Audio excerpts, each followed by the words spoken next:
नमस्कार। क्राइम की घटना का मकसद हमारा ये है कि हम आपको बता पाएँ कि क्राइम किसी भी वक़्त हो सकता है, कहीं भी हो सकता है और क्राइम की कोई परिभाषा नहीं होती।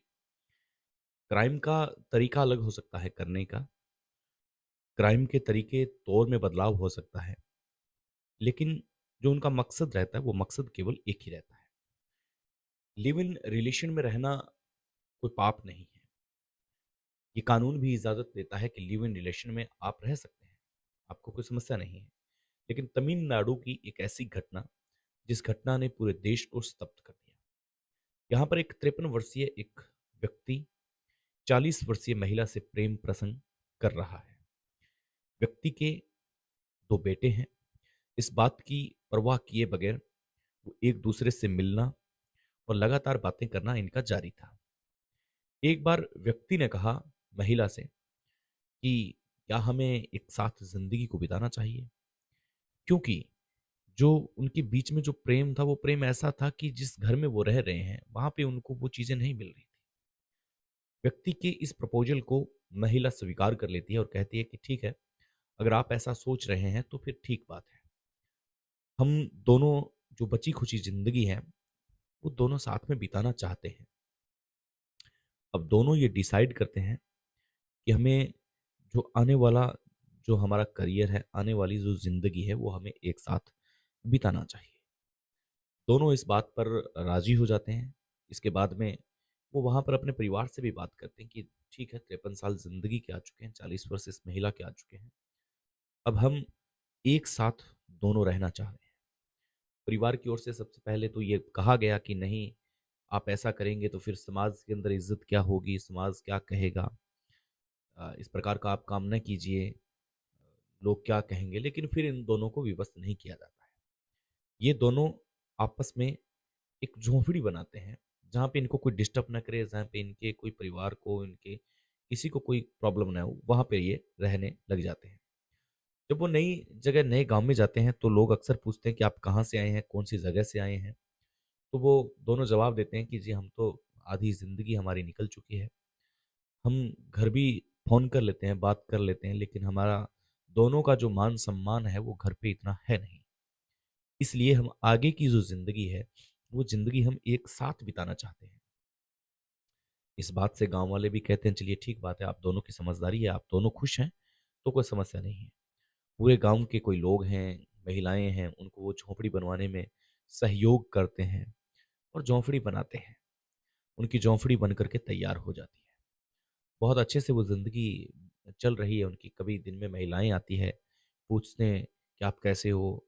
एक चर्चा का विषय बन जाता है तमिलनाडु के उस गाँव के अंदर कि हम नाम यहाँ पे इसलिए नहीं ले रहे हैं क्योंकि वास्तविक घटना है ये और किसी परिवार को ठेस पहुँचे तो फिर हम नहीं चाहते कि फिर उन तक ये वीडियो जाए तो फिर कम से कम उनके जाने के बाद में अगर ऐसी बातें चले, उनके गाँव में चले तो हम ये नहीं चाहते। इसलिए घटना सत्य है, आप स्क्रीन पे भी देख पा रहे हैं, लेकिन हम इसके वास्तविक जो नाम है वो हम नाम छुपा रहे हैं, हम नाम नहीं बता रहे हैं। तमिलनाडु नाम हम यूज़ ले रहे हैं।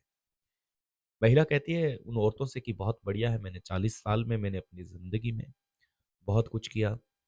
मेरे इतने बेटे हैं, सब कुछ ठीक है, बहुएँ हैं, लेकिन मैं ये नहीं चाहती कि अब उन पर मैं बोझ बनूँ।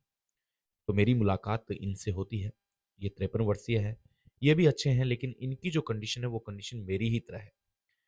क्योंकि जिस तरीके से घर में मुझे मान-सम्मान नहीं मिलता, उसी तरीके से इनको भी अपने घर में मान-सम्मान नहीं मिलता। दोनों के पास मान-सम्मान की कमी है और इसीलिए हम एक-दूसरे से मिलना चाह रहे थे, बातें करते थे और दोनों को अच्छा लगता था कि चलिए ठीक है, बची हुई जो ज़िंदगी है, वो ज़िंदगी हम क्या साथ में बिता सकते हैं क्योंकि घर पे मान-सम्मान का दोनों का ही सेम प्रॉब्लम है।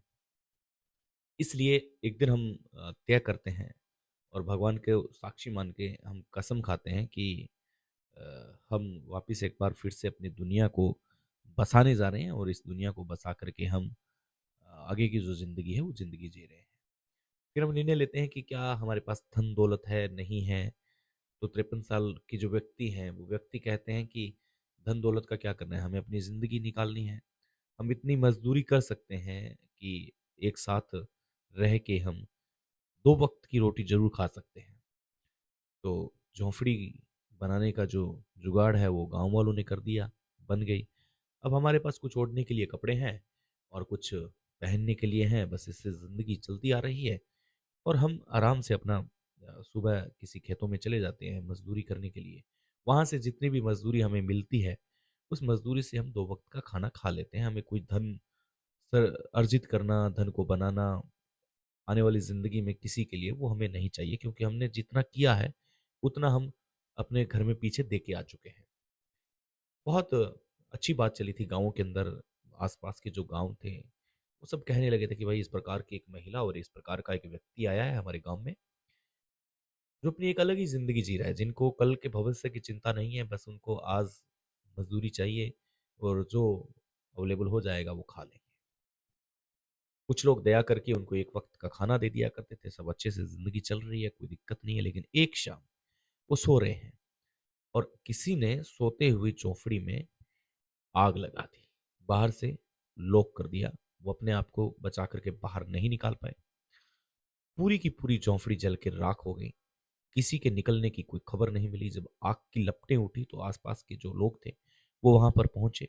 पुलिस कंट्रोल रूम को फ़ोन किया जाता है, पुलिस पहुँचती है। चौफड़ी में से उस कंकालों को निकाला जाता है, जो कंकाल एक दूसरे के प्यार में थे, रिलेशन में थे, बस उन्हें किसी बात की कोई चिंता नहीं थी। इस बात से तो ये तय हो चुका था कि वो उस झोंपड़ी से भागे नहीं है बल्कि इस आग के अंदर क झुलस करके वो राख हो चुके हैं। उनके कंकाल वहाँ से निकल चुके थे। लेकिन सबसे बड़ा सवाल ये खड़ा कर गए थे तमिलनाडु पुलिस के लिए कि आखिर आग किसने लगाई? आखिर इनका दुश्मन कौन था? जबकि इनका पूरा परिवार साथ था। तो फिर ऐसा कौन था कि जिसने आग लगाई? तफ्तीश चल रही है। सूचना जैसे ही मिलेगी हम इस पर एक एपिसोड और बनाएँगे कि आखिर आग लगाने वाला कौन था?